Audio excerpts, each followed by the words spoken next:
ஐநா மனித உரிமைகள் அமைப்பில் அமெரிக்கா கொண்டு வந்துள்ள வரைவு தீர்மானத்தின் மீது அநேகமாக வாக்கெடுப்பு இருக்காது என்றும் ஏகமனதாக நிறைவேற வாய்ப்புள்ளதாகவும் பிரான்ஸை தலைமையகமாக கொண்ட தமிழர் மனித உரிமை மைய பொதுச் செயலாளர் கிருபாகரன் கூறியுள்ளார். இதுகுறித்து அவருடன் ஜெனீவாவில் உள்ள எமது சிறப்பு செய்தியாளர் ஹரிஹரன் நடத்திய நேர்காணலை தற்போது காணலாம். இன்னைக்கு இந்த ஒரு தீர்மானம் இந்த நிலையில் இருக்கிறது, இது ஒரு நீர்த்து போயிருக்கு அப்படிங்கிறது ஒரு பொதுவான கம்ப்ளைண்ட்டாக இருக்குது. இது நிறைவேறும் போது மாறுதலுக்கு உட்படுறதுக்கான வாய்ப்புகள் இருக்கிறதா? உண்மையில் அது கடினம். காரணம் இப்பொழுது எனக்கு கிடைத்த தகவலின்படி ஸ்ரீலங்கா இதுக்கு கோஸ்பான்சர், அதாவது இந்த ரெசல்யூஷனை முன்னுக்கு கொண்டு வருவதில் அல்லது அங்கு வைப்பதில் ஸ்ரீலங்காவும் ஒரு நாடாக. இப்போ நம்ம நேற்று இந்த வரைவு பார்க்கும்போது இங்கிலாந்து, அமெரிக்கா, அதுக்கப்புறம் மார்சினோனா இது போன்ற நாடுகள் தான் இருக்கு. ஸ்ரீலங்காவும் கோஸ்பான்சர்ஸா சேருது. உண்மையில் ஒரு ரெசல்யூஷன் வரும் என்றால் ரெண்டு விதமாக இருப்பார்கள். மெயின் ஸ்பான்சர்ஸ் தான் நீங்கள் சொன்ன நாடுகள், அமெரிக்கா, பிரித்தானியா, மொண்டனீக்ரோ, மெசடோனியா. இதை விட மற்றவர்களை சொல்வது கோஸ்பான்சர்ஸ் என்று. கோஸ்பான்சர்ஸ் 20-30 நாடுகளும் வருமா.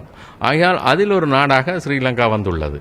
ஆகையால் இது வேடிக்கையாக இருக்கும். அந்த நாட்டுக்கு எதிராக வரும்பொழுது அவர் கோஸ்பான்சர்ஸாக வருவது, இதனால் அங்கு வாக்கெடுப்பு நடப்பெறாமல் இருக்கிறதற்கு காரணம் இருக்கின்றது. ஏனென்றால் ஐக்கிய மனித சபையாக இருந்தான, பொது சபையாக இருந்தான இந்த கன்சர்ன் கண்ட்ரி அதை ஏற்கிற கட்டத்தில் வாக்கெடுப்பு நடைபெறாமல் இருப்பதற்கான காரணிகள் இருக்கின்றது. ஆகையால் ஸ்ரீலங்கா இப்பொழுது கோஸ்பான்சர் வந்த காரணத்தினால் சில வேளைகளில் அல்ல அதிகமாக வாக்கெடுப்பு நடக்காமல் அது ஏகமனதாக ஏற்கப்பட்ட பிரேரணையாக இருக்கும். இந்தியா இந்த ஸ்டேஜில் ஏதாவது செய்ய முடியுமா, செய்யுமா உங்கள் பார்வைகள்?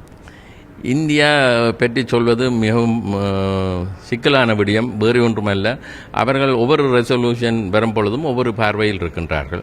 ஆகையால் இங்கு ஒரு கதை இருக்கின்றது. இந்த ரெசல்யூஷனை அவர்கள் அமெரிக்காவுடன் இணைந்துதான் டிராப் பண்ணார்கள் என்று. அதை பற்றிய விவரம் எனக்கு தெரியாது. ஆனால் அவர்கள் ஒன்றை மாற்றம் செய்யாமல் இருந்தால் போதும் என்று நம்புகின்றேன். இந்த ரெசல்யூஷனுக்கு முழுக்க எதிராக தடையாக இருக்கால் நல்லது. அவர்கள் டிராப் பண்ணியவர்களாக இருந்தால் அது நிச்சயமாக தடையாக இருக்க மாட்டார்கள். அவர்கள் அமைதியாக இருப்பதும் இந்த ரெசல்யூஷனில் ஒரு நல்ல விடயம் அல்ல. ரைட். பல்வேறு பார்வைகளை நம்முடைய வெளிப்படுத்தியிருக்கிறார் தமிழர் மனித உரிமை மையத்துடைய திரு கிருபாகரன் அவர்கள். ஜெனீவாவிலிருந்து ஒளிப்பதிவாளர் லூகாசுடன் ஹரிஹரன்.